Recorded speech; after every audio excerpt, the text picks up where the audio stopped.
All right, happy Friday morning to everybody out there. Welcome back to the Gamble Smart channel. Today we're going to do something different, and I thought maybe on Fridays what we could do is read some comments and answer some questions that we've received throughout the week. We try to answer everybody.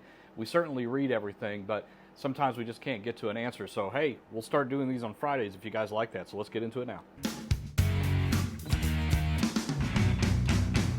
All right, as always, if you are new here, we certainly want to welcome you to the Gamble Smart channel. We do these kind of daily tips and tricks and general education about how all this gambling stuff works every single day of the week, Monday through Friday at 8 a.m. Central Time. So if you're a gambler and you want to become a little bit more knowledgeable about how all this stuff works, this is a great place for you. So subscription, thumbs up, ring the bell. You know the drill, okay?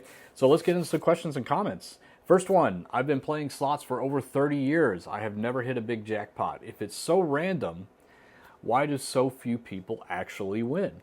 Why don't you hear about the slot machines hitting in the gamer's favor? Well, people have to win, right? Like if nobody ever won at gambling, why would you ever play, right? The problem is that people win, but they don't know what to do with that. They usually just play it back trying to get a bigger win and an even bigger win. And so it's this vicious cycle where people ultimately, most of the times, end up leaving the casino with nothing. And that's what you remember, right?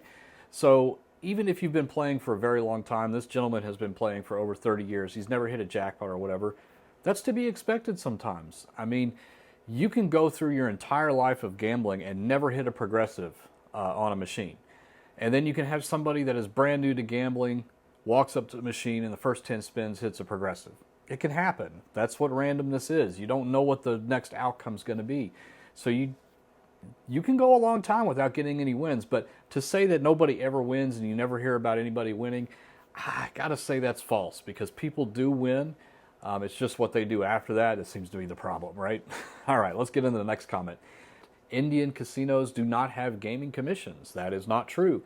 Tribal casinos do have gaming commissions, just like state gaming commissions are overseeing casinos like in Las Vegas and such. So they have their own gaming commissions, and they go through the same rules and regulations, and they still, on top of that, have to comply with any state regulations that are in place for any kind of casino or gambling entity. So you can almost say that they're even more regulated than just state-based casinos. So there's still very much oversight that's going on. I think a lot of people feel that tribal casinos don't have the same regulation because they're not very transparent with return to player statistics and things like this. And it's not because they're doing anything nefarious. They just choose not to reveal that information. Maybe they're competing with other tribes in the area and they just don't want them to know. So it's not because they're trying to hurt the player in any way. They have to keep things fairly equal and equivalent to what you would find in a state gaming commission type casino environment, because that's how you get people to come in and keep playing. If people lost all the time, nobody would come in and play. So it's a fine balance, but they're still very much regulated. It's not the Wild West. They can't just do whatever they want anytime they want. There's still some regulation in place, but good comment. All right, next one. Make better decisions. Don't play machines that are pre-calculated to not pay you winnings. You know, I got this comment and I had to think about it for a second. This is to be expected. This is what gambling is, right? Like if you put risk on the line in the potential for a reward, that is gambling, and that is everything that you're going to find inside of a casino. The casino is not going to put a game of chance in their casino where the house edge is always in the negative, okay? They are always going to have the advantage in the long run. What's ultimately going to be your responsibility is to shrink that advantage as much as possible. If you're playing a table game, learn that game very well. If you're playing a video poker machine, learn the game very well. Play optimum strategy 100% of the time. And you can lower that percentage advantage to the casino. Slot machines are well known, and it's a fact, that they are the worst machines to play inside of a casino when it comes to the advantage to the casinos. The casinos have higher hold percentages on slot machines than on most table games. So here's the thing. You're not going to always win when you play a slot machine.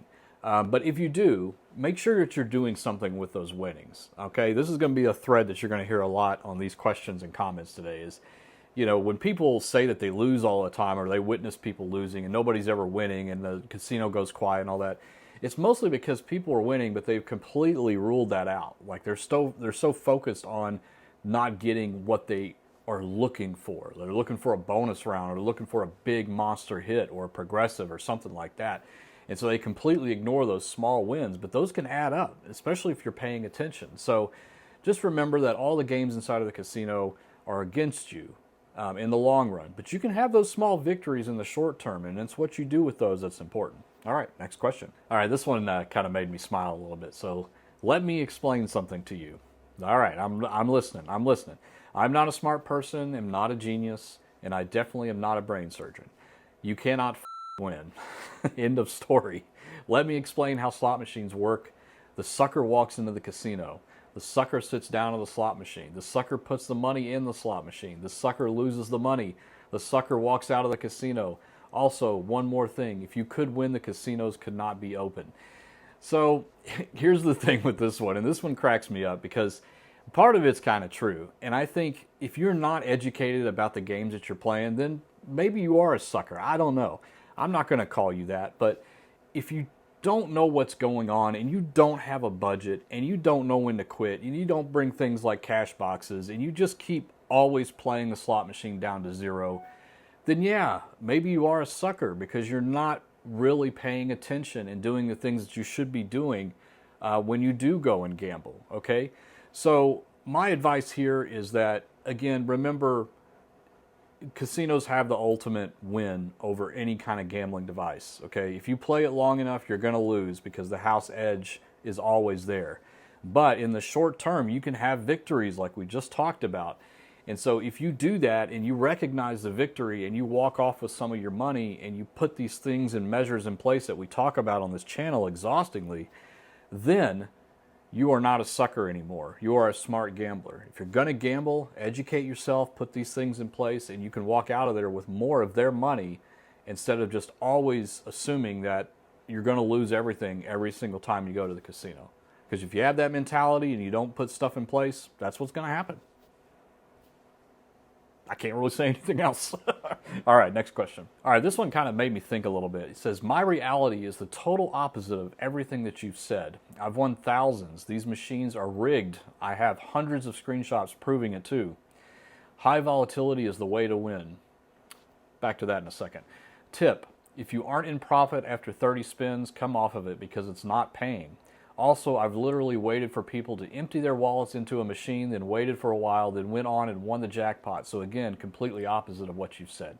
All right, a lot to digest in this comment, but let's break it down just a little bit. So the machines are not rigged, although it's that word that bothers me, is rigged. Are the machines in the favor of the casino? Yes. If you want to call that rigged, sure, you can call that rigged. But the thing is that you can have the short-term victories like we've been talking about. And so because that exists, because you have the potential to win, I don't necessarily think it's rigged. I think it's a gambling device. It's a risk-reward system. That's what it is.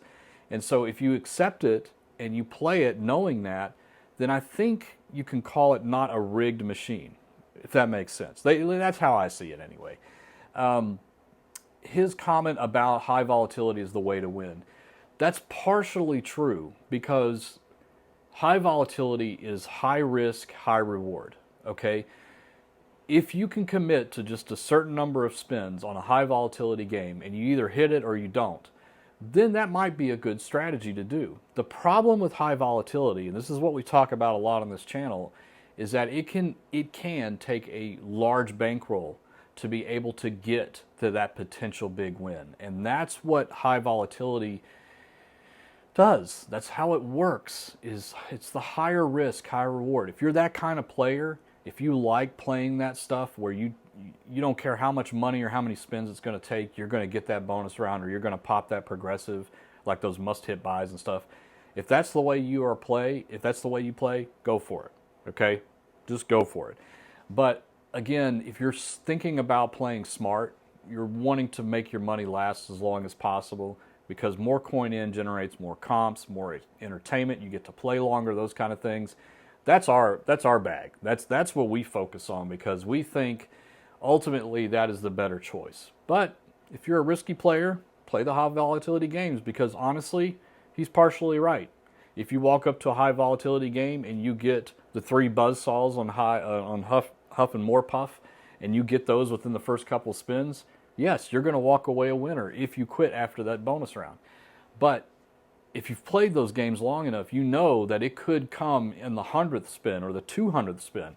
And by then, you're so heavily invested in that machine that whatever reward that's potential for you may not be enough to cover the losses that you've had to try to get there, if that makes sense. So there's nothing wrong with high volatility. I think a lot of people leave comments saying, you're totally against those games. You don't want anybody to play them. That's not true. You just should approach it a little bit differently. And the last thing, of course, I got to address here is that he said that he's watched people put a ton of money into a machine and they've lost, and then he comes in and puts money into it and he wins. That is confirmation bias. Okay, that's not how slot machines work. Again, there's no active balancing going on. Because a machine has taken in a lot of money and is not paid out doesn't mean it needs to change its programming to start doing that in the future. And that's the trap, right? We don't want you to believe that, because he's remembering a couple of times that he's won the jackpot, but I bet there is hundreds of times that he's done that where it hasn't worked out, but he's forgotten about it, because that's how confirmation bias works. You just focus on the times where it has worked in your favor, and you think because of that, this is the result, and you forget about all the times that it doesn't. So be very careful with that one. Remember that just because the machine has been paying out or hasn't been paying out, that doesn't give you any indication on what's going to happen in the future. Okay? Next comment. Do you have any advice for playing electronic Keno machines? We get questions about Keno a lot. And listen, Keno is very simple. I think people think it's a very complex decision-making game, and it's not. It's literally like playing the lottery very fast. You pick numbers, you press spin, and you hope that your numbers get picked, and at least you get enough to get some kind of prize. If you're playing a 10-number Keno, maybe you have to get at least 6 to get a substantial win. Getting all 10 is very difficult. If you're playing a 20-pick Keno, it's a lot harder to get the full 20, but you get some lower prizes. So it really is just the game of playing lottery at a fast pace. And there's nothing wrong with playing Keno, guys. It's one of those things that you can make last a long time. You can bet low with a chance of winning big, but it's a slow drain, in my opinion, which means you're just going to be... It's just like playing the lottery. It really is. Like, you get quick picks every single week, right? And suddenly, you get a win. You finally match something, and what do you get? $3 back. You spent $2 on the quick pick, you get $3 back. So it's pretty much like that. And if that's what you like, that's what you like. It's not a game for me, because it's too slow. It's not very exciting. It's very difficult to get the full set of numbers. And because of that, I tend to stay away from it. But one thing I would like to do is a live Keno game. Now, that's really slow, but you can put a game on, or you can go with some friends and talk and eat dinner or lunch or something while you're playing Keno. That's kind of cool. I like that. All right, next question. All right, this is actually a comment. It's so hard to be a responsible gambler. Yes, it is. It's excruciatingly hard. You got to remember that when you walk into a casino, it is an onslaught of distractions to get you to keep playing machines. New machines come in, bonus rounds, people hitting, people getting progressives, watching YouTube and seeing all these people playing these games, and you're like, I want to do that. It's overwhelming, and putting that all out of your mind to be a responsible gambler is very difficult, and it's getting harder and harder as days go on. So that's why we put out the information that we do, because even if we repeat ourselves, which we will continue to do, the more you hear it, the more repetition, the more you will remember. And we've heard people's comments, which I absolutely love, are like, you know what, I was losing on a machine, and suddenly I saw Dave and Mark on my shoulder telling me to stop, and so I did. I love hearing that, because that is the truth. Like, that's what you need sometimes. Not necessarily us on your shoulder, but you need something. You need some kind of measure in place to get you to stop when you're just not having a good time and the losses are too much, right? And if you can do that, take slow steps, do it one visit at a time, add something else. Don't try to take it all on at once, because then you're just not having fun anymore. Just do one little better thing to make you a more responsible gambler every time you go to the casino. And you know what? It'll work out eventually. I think it will. All right, next question. This one made me laugh. It says, nothing tastes worse than a $1,500 beer. That's the truth. How many times have we ever heard that? It's like, oh yeah, you get free drinks while you play, so let's go down and play slots. And then $1,500 later, you got a Bud Light out of it. It's like, Yeah, that stings. I think that was a funny comment. We've all been there, right? Maybe not that much, 1,500, but even a $300 beer is pretty expensive. So, and of course, our recommendation is, especially when you're working on your build-up, when you first enter a casino and you're working off of your budget, probably best to stay away from alcohol. You do you. We're not telling you what to do, but I think it's time to drink whenever you're celebrating the win, or you're in the positive and you're just going to have a fun night on your winnings, but your budget's still intact. That's the time to start drinking, in our opinion, because you know what alcohol does. You just start getting reckless sometimes, and it's even harder to become a responsible or stay a responsible gambler when you have alcohol in your system, right? So, yep. But funny comment. All right, next question says, question, are temporary casino sites that open while a casino is being built tighter than a real casino? I have 2 tent or trailer casinos in North Carolina region that seem tight.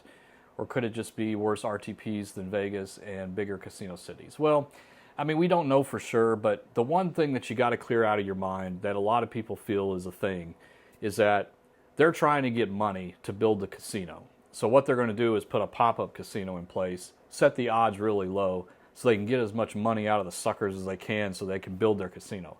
That's not what's going on. The money's already secured for building the casino. That's why they built a temporary one. So they don't need the money to build the new casino. But you got to remember, too, like if they make it where nobody's having fun and nobody's winning, nobody's going to go to it, even when the new one opens, okay?